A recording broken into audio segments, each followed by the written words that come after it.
নমস্কার বন্ধুরা, পহেলগামে পাকিস্তান যে সন্ত্রাসী হামলা চালিয়েছিল তার বদলা নিতেই ভারত লঞ্চ করেছিল অপারেশন সিঁদুর। অপারেশন সিঁদুরে ভারতের উদ্দেশ্য ছিল পাকিস্তানের সন্ত্রাসী camp, training centre, brain wash করানো ফ্যাক্টরি অর্থাৎ মাদ্রাসা, মসজিদ ইত্যাদি ধ্বংস করা। আর এইসব টার্গেটকে ধ্বংস করার পর পাকিস্তানি সেনা ভারতকে টার্গেট করার বৃথা চেষ্টা করে, যার বদলা হিসাবে পাকিস্তানি এয়ারবেসগুলোকে ধ্বংস করে ভারত। পাকিস্তানকে এত বড় আঘাত দেওয়ার ক্ষেত্রে সবচেয়ে বড় ভূমিকা পালন করে ভারতীয় বায়ুসেনা। শত্রুর এরিয়ায় ঢুকে সার্জিক্যাল স্ট্রাইক করতে বায়ুসেনা বেস্ট অপশন হলেও যদি আপনাকে কোনো এরিয়াকে নিজেদের কবজায় আনা লাগে তাহলে সেক্ষেত্রে সবচেয়ে লাস্ট এবং ইম্পর্ট্যান্ট রোল প্লে করে স্থলসেনা। যেমন ধরুন, ভারতকে যদি পিওকে পুনরায় কবজা করা লাগে সেক্ষেত্রে ভারতীয় নৌসেনা এবং বায়ুসেনা একটি ইম্পর্ট্যান্ট রোল প্লে অবশ্যই করবে, কিন্তু যতক্ষণ না পর্যন্ত ভারতীয় আর্মি পিওকেতে ঢোকা শুরু না করবে ততক্ষণ ভারত পিওকে কবজা করতে পারবে না। সেক্ষেত্রে পাকিস্তানি আর্মির সাথে ভারতীয় আর্মির মুখোমুখি সংঘর্ষ হবে। এখন স্থলসেনার রণনীতির একটি বড় অংশ জুড়ে থাকে এটিএজিএস অর্থাৎ তোপ। আর এরিয়া দখলের ক্ষেত্রে তোপের যে কি বিস্তর ব্যবহারিকতা তা রুশ ইউক্রেন যুদ্ধেও আমরা দেখেছি। আর তাই তো বর্তমানের এই ড্রোন মিসাইলের যুগেও বিশ্বের সমস্ত দেশের সেনা তোপের ব্যবহার করে এবং শক্তিশালী দেশগুলো নতুন নতুন টেকনোলজি দিয়ে তাদের তোপগুলিকে আরও বেশি অ্যাডভান্সও বানাচ্ছে। আর এরই জের ধরে ভারতের ডিআরডিও এমন একটি মাউন্টেড গান সিস্টেম অর্থাৎ তোপ তৈরি করেছে যা বিশ্বের সমস্ত শক্তিশালী তোপগুলোর মধ্যে নাম্বার 1 তোপ হয়ে আত্মপ্রকাশ করতে চলেছে।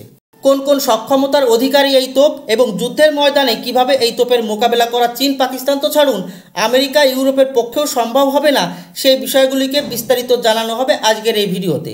ভিডিওটি খুবই ইন্টারেস্টিং হতে চলেছে, তাই আশা করি শেষ পর্যন্ত দেখবেন। তো চলুন শুরু করি।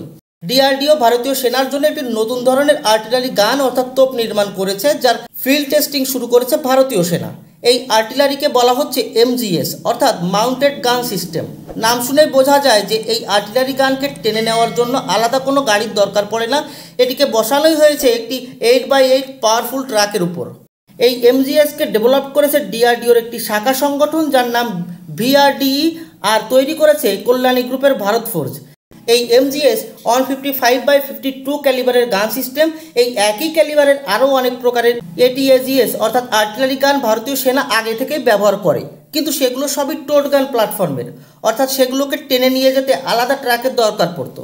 আগের আর্টিলারিগুলো ওজনে ভারী এবং স্থানান্তর করতে সময় বেশি লাগতো, কিন্তু এই এমজিএসকে ফায়ার করার জন্য দ্রুত পজিশন নেওয়ানো সম্ভব। আর পজিশনিংয়ের এই সময় মাত্র 80 সেকেন্ড। আবার ফায়ার করার পর 85 সেকেন্ডেই এই এমজিএসকে গুটিয়ে নিয়ে স্থান ত্যাগ করা সম্ভব। আর ফায়ার করা এবং সেখান থেকে দ্রুত সরে যাওয়ার এই সুবিধাকে বলা হয় শ্যুট অ্যান্ড স্কুট। এই শ্যুট অ্যান্ড স্কুট ফ্যাসিলিটির সবচেয়ে বড় সুবিধা হলো শত্রুর আর্টিলারি ফায়ার থেকে নিজেকে সুরক্ষিত রাখা। আসলে আর্টিলারি গানের গোলা প্যারাবোলিক পথেই ভ্রমণ করে। বর্তমান সময়ে যেসব রেডারের প্রয়োগ হয় সেগুলো আর্টিলারি গোলার ভ্রমণ পথকে ট্র্যাক করে ক্যালকুলেশন করে সঠিকভাবে দেখাতে সক্ষম যে কোন পয়েন্ট থেকে শত্রুর গোলা ফায়ার করা হচ্ছে, আর সঙ্গে সঙ্গে আপনিও ওই পয়েন্টে আর্টিলারি ফায়ার করতে সক্ষম। অর্থাৎ আপনি যদি আর্টিলারি ফায়ার করেন তাহলে শত্রুও আপনার অবস্থানের উপর পাল্টা ফায়ার করবে। আর এই হামলা থেকে বাঁচার একমাত্র উপায় হলো শত্রুর ওপর ফায়ার করে দ্রুত সেখান থেকে সরে যাওয়া।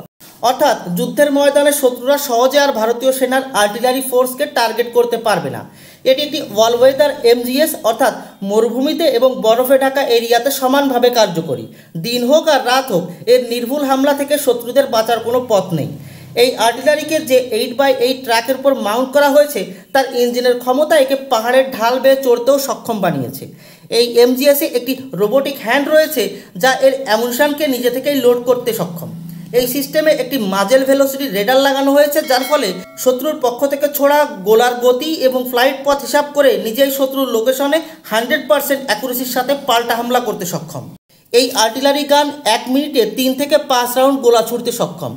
এতে ইন্টিগ্রেটেড ফায়ার কন্ট্রোল সিস্টেম, নেভিগেশনের জন্য জিপিএস আইএনএস সিস্টেম যুক্ত করা হয়েছে। এই এমজিএসের রেঞ্জ 45 থেকে 48 কিলোমিটার পর্যন্ত, তবে এর বারুদের পরিমাণ যদি বাড়ানো হয় তবে এই রেঞ্জ আরও বেশি হবে।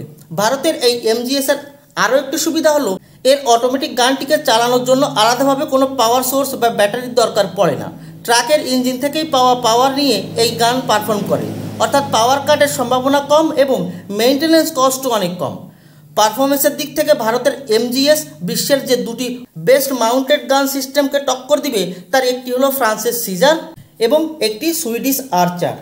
ফায়ার পাওয়ারের ক্ষমতা অর্থাৎ 1 মিনিটে গোলা দাগার পরিমাণের হিসাব যদি করা হয় তাহলে ফ্রান্সের সিজার ভারতীয় এমজিএস এর সমমানের হলেও সুইডিশ আর্চার কিছুটা এগিয়ে। আবার রেঞ্জের হিসাব যদি করা হয় তাহলে সিজার এবং আর্চার দুটোই ভারতীয় এমজিএস এর অনেক পেছনে রয়েছে।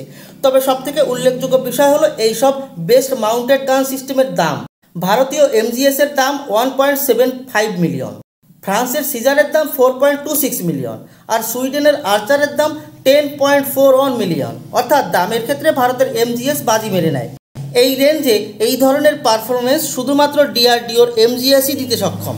আর সব দেশেরই আর্মি যারা আর্টিলারি ক্রয় করে এরা এটাই দেখে যে পারফরমেন্স যেন ভালো হয়, মেইনটেনেন্স কস্ট যেন কম হয় এবং দামে যেন কম হয়, যাতে বেশি পরিমাণে কিনে নিজেদেরকে আরও বেশি শক্তিশালী করে তোলা যায়। তাই একটি বিষয় তো ক্লিয়ার যে ডিআরডিওর এমজিএস ভারতের ফায়ার পাওয়ার তো অনন্য উচ্চতায় নিয়ে যাবেই, সাথে সাথে এক্সপোর্ট সেক্টরে বাকি সুপার পাওয়ারদের কাছা খুলে দিতে চলেছে। আজ এ পর্যন্তই। ভিডিওটি ভালো লাগলে লাইক এবং শেয়ার করবেন। ডিআরডিওর বিজ্ঞানীদের সম্মানার্থে কমেন্টে জয় হিন্দ, জয় ডিআরডিও অবশ্যই লিখবেন। চ্যানেলটি অবশ্যই সাবস্ক্রাইব করতে ভুলবেন না। ধন্যবাদ। জয় হিন্দ।